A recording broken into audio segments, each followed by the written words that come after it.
Genesis chapter 50. Then Joseph fell on his father's face and wept over him and kissed him. Joseph commanded his servants and physicians to embalm his father. So the physicians embalmed Israel.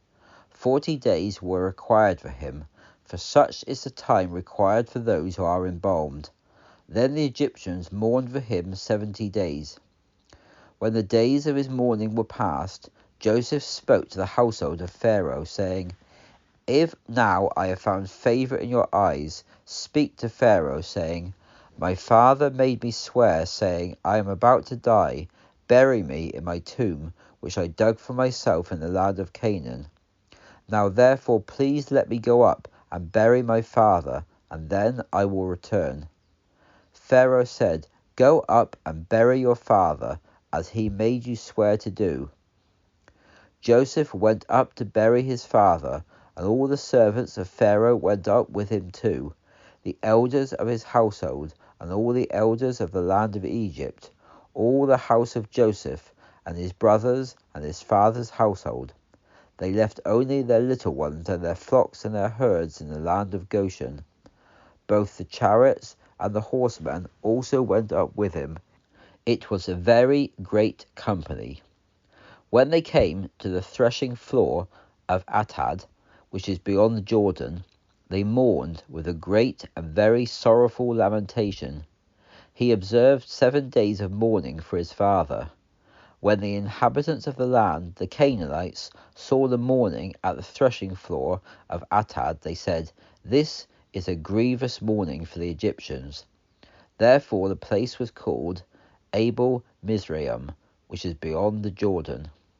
So his sons did with him just as he had commanded them, for his sons carried him into the land of Canaan and buried him at the cave of Machpelah near Mamre, which Abraham bought with a field as a burial site from Ephron the Hittite.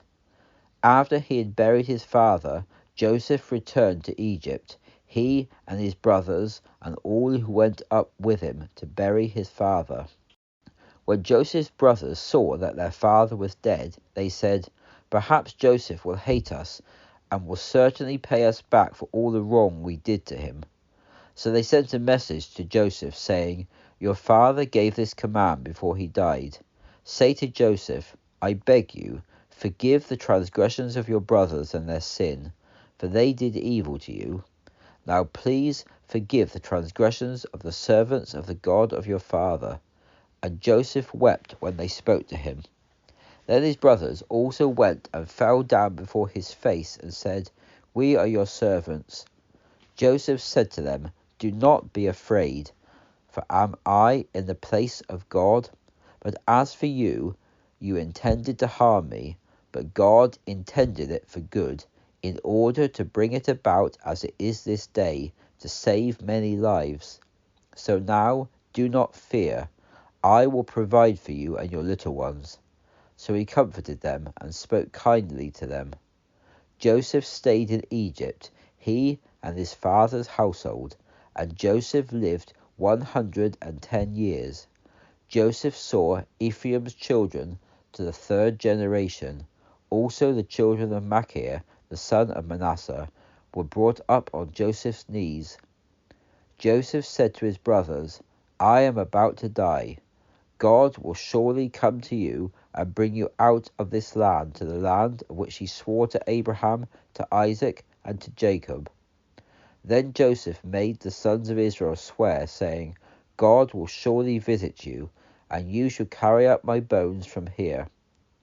So Joseph died at the age of 110 years old, and they embalmed him, and he was put in a coffin in Egypt.